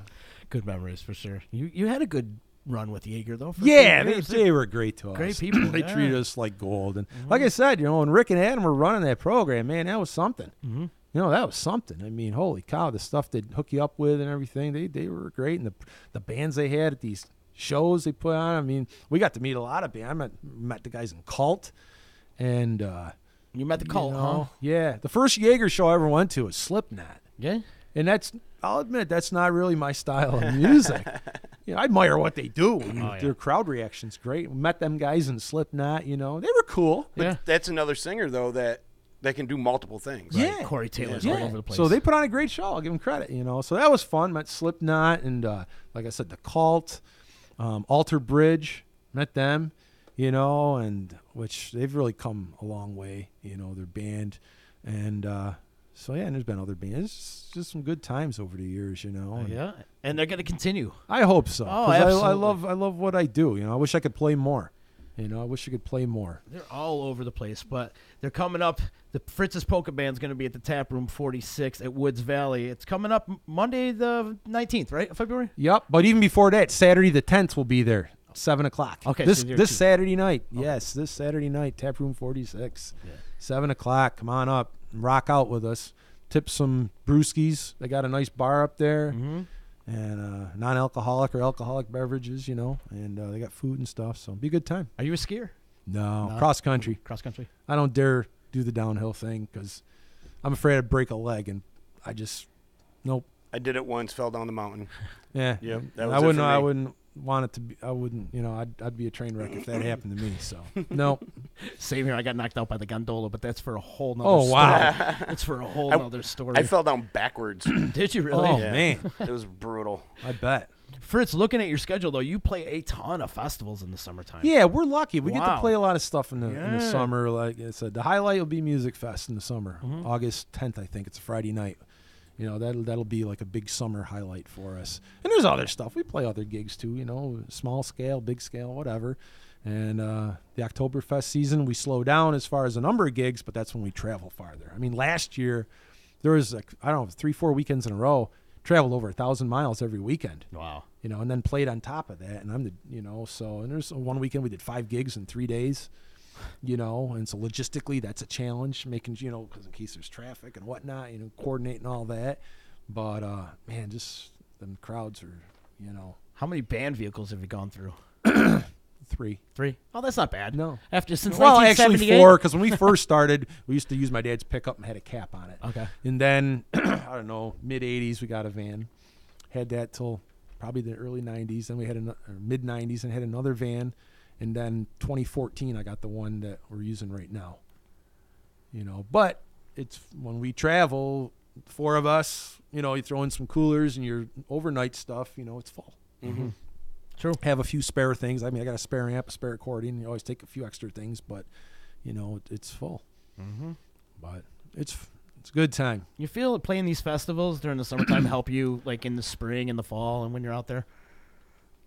They can. As far as like, you know, they can. I mean, crowds. sometimes it opens up. People see you that maybe they didn't think, or they normally wouldn't come out and see you, but since you're there and they're at the event, then they're like, oh, wow, these guys are cool. So, you know, you win over some people, you know, and that's the whole thing. It's nice because, I mean, and there'll be people that'll come out that you recognize, too, that you know, you go back to a city and these people are there again and they're loyal supporters, you know, so we're blessed for that, you know, because that's, you know, you got to have people come out to support you because if you don't, it's gonna go away. Yeah. You know, so we're lucky. Long Island's been really good to us. Really? You know, the crowds that we get down to Long Island, those are really over-the-top gigs, you know, and they treat us fabulous. We play Matinacock Lodge Oktoberfest. That's 2 days.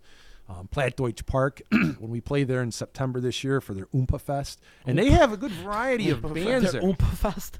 Yeah. And we play in the big tent. And that's another rocking over-the-top gig. You know, you'll hear us, we'll do a song, maybe a waltz, and we'll yodel, and then you'll hear us do All Along the Watchtower.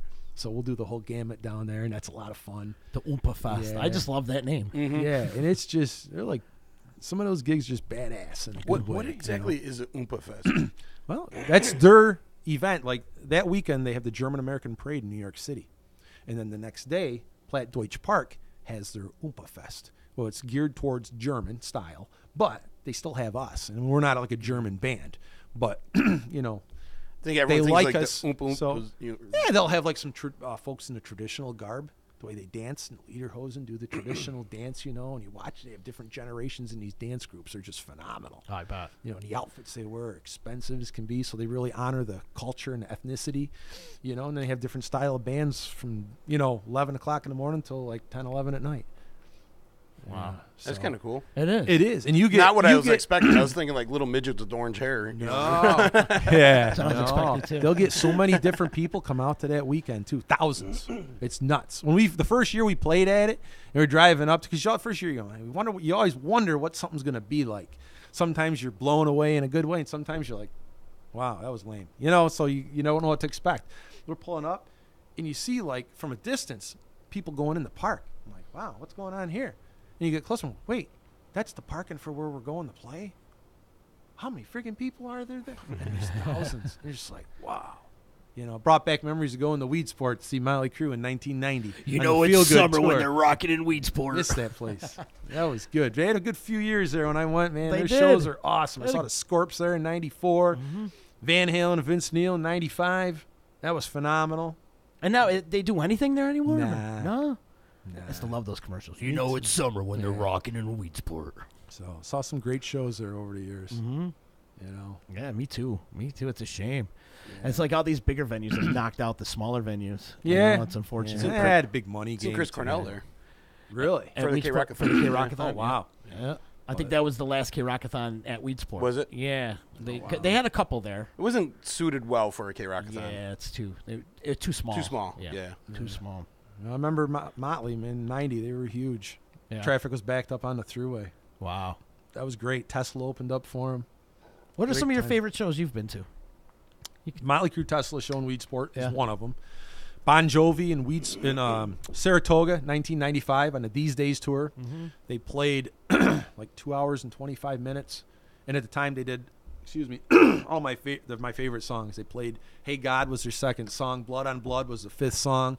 They had Dry County in. And Dry County is one of my favorite Bon Jovi songs. And they don't play a lot on These Days. And it's funny, if you read books or listen to interviews of John Bon Jovi, say These Days was really never an album that went over big in the United States. Europe, it was cool. But United States is more of, we want to hear the hits. Yeah. And me, again, back to that musician thing, good or bad, I want to be surprised. Play some deep cuts, you know. And I realize I got to honor the bigger chunk of people. Right. But when Bon Jovi played in 95 in Weedsport, and I keep wanting to say Weedsport because I'm hooked on it now, but Saratoga, that was a These Days tour. They played a lot of those songs. And man, I was loving it. That was and I did see the Bon Jovi show in Cleveland in 2013, which was only a few shows before Richie Sambora left the band. And that was a great show. That was like 2 hours and 50 minutes. That was a great concert, too. But there wasn't really any surprises that night. But it was a great show. But, again, I like that Bon Jovi and Saratoga, 95. Van Halen with Vince Neil. And I said the wrong year earlier. That was 93 in Weedsport with Van Halen and Vince Neil, because that was Vince Neil on his Exposed tour, his first CD outside of Motley Crue. You're invited, but your friends can't come. Remember that? And Jim? that album rocked. So, and then Van Halen played a great show that night, 2 hours, 15 minutes. They encored. They did Rockin' in the Free World. That was a great show. And since then, though, there's been other concerts I've liked for other reasons. Like Mike and I went and saw Aerosmith and Slash's band in 2014 down in Jersey, because Mike and I have subsequently befriended some of the guys in Slash's band. Oh, cool. Brent Fitz is drummer, Todd Kearns the bass player, Frank Sidoris guitarist, and great musicians and nice guys to bring that back to light. And so Mike and the tickets were kind of expensive, so Mike and I had bought tickets that were higher up because those weren't as expensive, and we thought, hey, watch them, and then they were going to leave us meet and greet so we could hang out with them after their show. So I go to Will Call to pick up the meet and greet passes from Todd, and I'm like, oh, what else is in here? I'm looking at the envelope. Oh, there's 2 tickets. Geez, we already got tickets. We don't need tickets. I'm looking. Look. Oh, my gosh. Todd comped us tickets that were, like, up on the floor, like 10th row. Right next to the catwalk. So when Aerosmith played, because Slash and the Conspirators didn't use the catwalk, but when Aerosmith played, I was From Me to You from Joe Perry, Steven Tyler, he comped us tickets. And then when we met him afterwards, we're like, Todd, we had to. And he goes, I didn't know. I figured out what the heck. Hook you guys up. I'm like, thanks, dude. They're just nice guys. So that show was a favorite, too, because they treat us great. That's great. Anytime we go to see Slash's band, they take care of us. That's super cool. Awesome, and they're nice guys. When we, I think it was when we went to see him in Ohio, and there's not a lot of people in the meet and greet. That's a small group. Right. Brent walks out. He's like, hey, right here, best polka band in the world, pointing to Mike and I. These people are like, who are these guys? So we've been blessed. Really been blessed. It's great when you get endorsements from all the rock stars. Yeah, right. And I feel like you've gotten a ton of those. Well, they're really nice to us. So whenever I can brag them guys up, I won't hesitate. So did you get to meet Slash? Yeah, I met Slash a couple times. Can't get a picture with him though. No, I haven't been able to. But he's just not into pictures. But he'll talk, shake your hand, sign an autograph. He don't want pictures. He's nice, but he not pictures. So, okay, no problem. Okay, understandable. You got to respect his wishes. Yeah, respect that. But like I said, the other guys are cool. They wear my shirts different times and stuff, and they're just nice guys and fabulous musicians. So it's I feel like your shirts are all around town too. I've seen your shirts everywhere. We've sold a lot of shirts over the years. Yeah. Every year we go out to play, we try to make a different shirt just for old time's sake, I guess. I'm talking the traditional black one with the Fritz's Polka band. Oh yeah, that's from like the 2000. That's like like from 2000 or something. Probably. Yeah, that's an older one. A lot. It's still out there. Yeah. People are still rocking. I think it says the shirt. party's just begun on the back yes, of it, Yes, that's it, man. And then I see some people where sometimes somebody will send me a picture, like, dude, I saw the guy wearing his shirt, and it's like the sleeveless, and he had ink showing, everything. Hey, that's cool. That's all good. Whatever, what I mean. It's all good. Sure wasn't Z. Hey, you never know. It could have been. He almost never has sleeves on. Well, in the summer and spring. And sometimes the winter. Sometimes the winter. It depends. Depends on if I run out of laundry or not. That's usually how it goes. It can happen.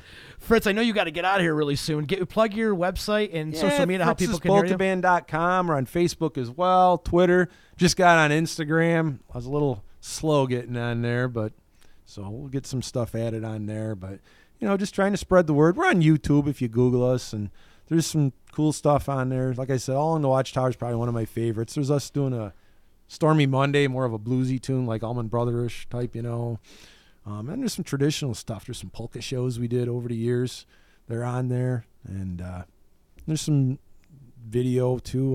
When I mentioned when Rocco Dorsey has jammed with us a few times over the years, got some of that captured. So I think I was doing Johnny Be Good and maybe Pride and Joy from Stevie Ray Vaughan. So very cool. There's some cool stuff to check out, but come out to Woods Valley. See us cut loose. That's going to be a fun gig. That's a good show to cut loose at. Yeah. they're always a good drinking, good time. You know, you have a And they couple serve beers. Copper City beer now. Yeah, At What, Tap at Room Woods Valley? 46 at Woods Valley. They just got it in there. Wow. Yeah.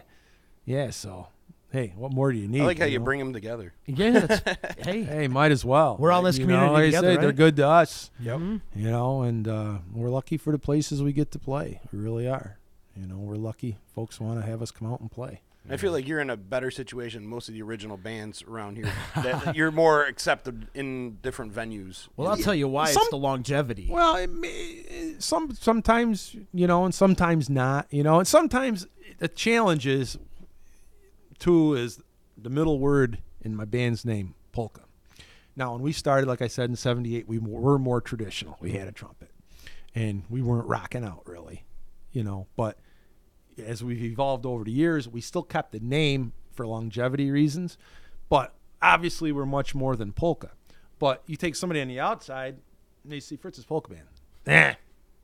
Because sometimes people have a perception. I mean, there is different polka, too. It's not all the same. There's German, American, Slovenian, whatnot, and variations, Polish, you know, and sometimes it all gets painted in together. And if people don't know us and they see polka, they're like, you ain't going to go see that. So sometimes I know that keeps people from seeing us because we've had people come up before and say, geez, we didn't know you guys were going to do this. Holy cow, you guys are cool. So, you know, but because they come and see us, they saw what we did and they liked it. You know, and the other thing is the challenge is we do get a lot of different gigs. You know, we've played nursing homes, which are almost like unplugged. You know, real mellow. Mike doesn't even set up all his drums. You guys Laid unplugged, back. not everybody else is plugged in. Well, we hope, right? But that's the thing, you know. So yeah, we're not going to rock out there, but there's certain places we do. So, you know, sometimes we're accepted, sometimes we're not. Define that word polka, though. I was going to say the same thing. It's based on a 1, 2, ethnic 3, style. 1, 2, No, 3. 1, 2, 1, 2. Oh, It's just just 1, 2. upbeat, whatnot, and then there's different variations. Polish, they tend to have more of a trumpet. Slovenian tends to have maybe a banjo and saxophone. German tends to have like maybe a tuba, you know. And then you got us, we have electric guitar, just to throw the whole thing out of whack, you know. But that way, if I want to go from polka to a rock song, I can, you know. So it makes us more versatile, and then we can play, you know, more stuff, you know. And that's what I like. But again, because of that word polka, sometimes that keeps us out of places that it's like, geez, if they give us a chance, I think we'd go over. Case Saranac Thursday. I'm not even going to submit this year. It's a waste of time. Because we don't get in, you know, and I don't want to get pissed, but I'll be honest, you know, because I like my band, and then, you know, we don't get picked. I was like, well, geez, what do I got to do? We're good enough to play in the largest free festival in the United States, not Utica, not Syracuse or Buffalo, the United States. You know what I mean? But we can't play at Saranac Thursday. So, and I get it, you know, they have a different demographic, and that's cool, and I respect that, and that's good, and the bands they do have there are great, you know, like you mentioned, the Bomb, they play, they're friggin' phenomenal. Gridley Page, those bands are great. Yeah, Showtime. You know, yeah, Some those great bands local are great, so I get it, and so, hey, we don't get to play there, that's okay, you know, but, so sometimes that word polka can keep you out of places. You know, so, but thankfully there's places that are open-minded and have us, like, once we play at Music Fest, boom. They'll have us back in Yingling. They dig us because, wow, you guys are different. So, you know, sometimes it's a good thing that, and sometimes it can be, well, we realize that it can keep you out of places and you have to accept it. Because I really don't want to change the name because then you lose the history. Been going since for 40 years. Why are you changing the name? We're Fritz's Polka Band. Take it or leave it. Right. 40 years. That's the way it goes. You can't change the name after 40 years. So it's all good. Yeah. I agree. Well, Fritz, thanks for coming by, man. Thanks, has been man. Really this cool, was fun. Man. This is anytime. This Please was come fun. back. I got to see your grandfather's accordion. you got to take care of this, though, man. Yeah. You know, you should fiddle around with it just for his old time's sake. Yeah, really, yeah. You know, because the thing is, you got a good accordion. It's in good shape. I mean, the tone's good. It's still in key. It looks amazing. Yeah, it does. The keys aren't, because sometimes you go play, the reeds are broken. As soon as you play, it's off key, or keys are sticking. Again, it's not that it couldn't be fixed, but you don't have to fix this. Right. It just So all got that you gotta nice do, if you classic can- look to it. I Yeah, mean, if it's you like- put some time in, tinker around with it, you know. It was Lawrence Welk's accordion at one time. You know, if you I could, don't know. if you could. Oh, John Jaski, man, that's going back. My dad's when my dad bought his first Excelsior accordion. Yeah. This is probably 19, way back when. John Jaski got 6 free lessons with it. So John Jaski's been around for years. Is he a local guy? Yeah. Oh, he is? Was. Yeah, He yeah. was. Yeah, my dad did that. So, yeah. Rick Montalbano both took lessons. Rick Montalbano, that guy can play. He's still playing. I went to high school with his son. Oh, did you? Yeah. His left hand is amazing. The stuff he does with jazz and all that, the bands he played with. So many Mangione and all those. There's guys. so Just many man, great good, musicians man. in town, right? Thanks, There's man. everywhere. There's just so in Oh, this area yeah. we're flooded with great Oh musicians. yeah, it's awesome. Mhm. It really is, you know. And I loved, like I said, when I can go out and see them, you know, and enjoy it. You know, and there's some bands you always think, man, how come they're not bigger than that? Because they're so good. Right. You know, you think of the CNY or you think of 50-mile radius, you think of the talent that's here. You know, I did like Los Blancos a couple weeks ago. Still killing it. Just jamming. Still killing it. You know, we've done a few gigs with them over the years. And It's a good double just bill. nice guys. And, you know, first gig we did them was Stylene's Rhythm Palace, 97. You know, that was awesome. I missed that place. That was a 2001 or 3 we did it again. And Great then place. It was just, yeah, it was a good place to go. You know, thing is, people got to get out and support the local scene, you know. Mm-hmm. And they do. People are pretty good. But sometimes it could be a little better. You know, This is what's and- been taken away from the local scene. Yeah. And this right here, the phone that Yeah. I'm holding up in Yeah. my hand, this is taken away because they'll be like, why am I going to catch you this weekend? I could just watch a show on YouTube.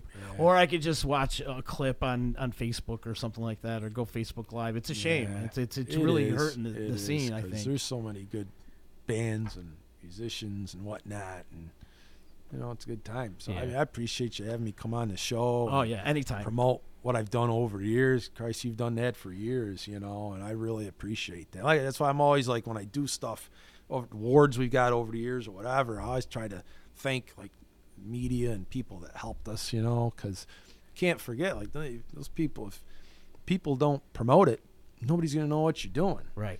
You know, I mean, I can do so much, but, you know, you got people having a radio show or on the TV or, hey, geez, can you come in on our news? You know, do things like that. It's like, man, that's really nice because you think of all the different people they could have, and, you know, they want to hear me come and shoot the breeze for a bit or hear us play a few tunes or make a little noise, you know. It's pretty cool. And thankfully over the years, you know, that's happened a lot. So we're really grateful.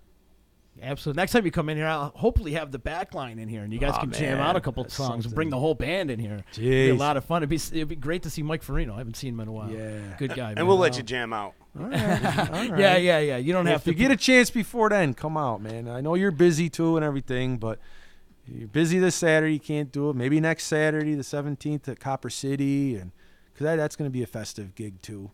And the 19th at Woods Valley, that's a Monday, a little different. That's an afternoon show, but it's a holiday, so they're going to have us come in and make a little noise up there that night, cool. that day, 1 o'clock. So That sounds like a lot of fun. But yeah, and I'll be updating the social media and website as we go because I've been pretty busy booking different gigs. So the schedule I gave you is already outdated because I picked up some more while I was driving in. So it's all good. Right on. One more time, plug your social medias and your website and all that. Fritz'sPolkaBand.com. We're on Facebook, Twitter, new to Instagram. Check us out on YouTube. Watch us play all along the Watchtower if you want to hear us rock out, or if you want to hear something more traditional. There's some polka shows we did. You can find them on YouTube, and even go into our website and then click on the video icon and see what we've done over the years for video. You can watch our Hall of Fame induction in Syracuse too. That's on there. Awesome. Yeah, Very that was cool, pretty man. cool. Mark Bielzak did the honors for us, and that was. Did you get to play too? nice. Yeah, well, not the whole band, but because that was, you know, less than a year after my dad had passed away. That in my speech, thank you speech, I'd acknowledged my dad, and then I said that although my dad couldn't be here, I brought his accordion. And then I opened it up and I played Fritzy's Lendler, which is the first song he ever wrote. He wrote that when I was a baby. When I was like a year old, he wrote that. So I played it. And the crowd went nuts. So that was pretty cool. Cool, really cool. man. Yeah. That's cool. You got the Thing is, it was a twisty song to play on. I even said, man, I don't have my band to cover up my mistake. So here we go. You know? Good time, though. Right on, Fritz. Well, much respect to you, my friend. Come back anytime. Doors always Appreciate open for it you. Next very time, bring much. the band in. Thank and you. We'll do that. Thank you for coming, man. Thank you very much. GC Radio.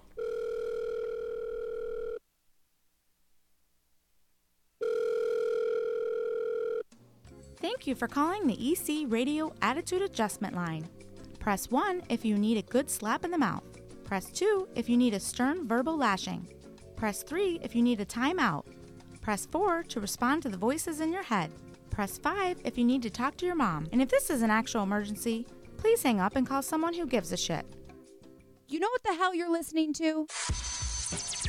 It's EC Radio. Hey, it's Adeline Van Dyke from Coldwell Banker Faith Properties in Utica. I always get asked, why do I love real estate? It's very simple. I love my clients. I love every single thing about helping them find or sell their home. Making sure the home is solid and ready for sale, or solid and ready for the buyer's inspection, to making sure that they're getting the best rate on their mortgage, making sure they're getting the best price on their house. You know, just everything involved in the sale is vital. My absolute favorite part of real estate is when a buyer walks into the house they're going to buy. I can feel it before they even know they're loving the house. It's just that obvious. So I'd love to experience that feeling with you. So give me a call. Adeline Van Dyke, Coldwell Banker Faith Properties, 315-404-6431. Or you can find me on Facebook or visit my website at centralnewyork.com/Adeline. Thank you, and I look forward to welcoming you home. When it's your hard-earned money on the line that you are investing into a home, it makes sense to choose a proven professional to assist you in making one of the biggest investments you may ever make. Josh's dedication of over 20 years to the home construction industry allows him to bring knowledge and experience to your doorstep. That means you can feel confident and comfortable with his service to you. Past clients love his attention to detail and thorough written reports. By allowing Priceless Inspections to help you make a well-informed decision concerning your property, you will find that a quality inspection is priceless. Follow Priceless Inspections on Facebook or call 315-525-8725. In the Mohawk Valley, for the best real estate service, you gotta have faith. Coldwell Banker Faith Properties, 315-735-2222 or www.centralnyhomes.com. YOLO, infidels, that's right. It's Hacker Hameen. This is Al Schneer from the band Mo. Hey, this is Corey Glover from Living Color. And you're listening to EC Radio. And you're listening to EC Radio. Live on EC Radio with the Z-Man. So take the pizza out of your fat moron mouth. Sit back and listen before I give you a $5 face slap. You'll never forget, infidels. YOLO.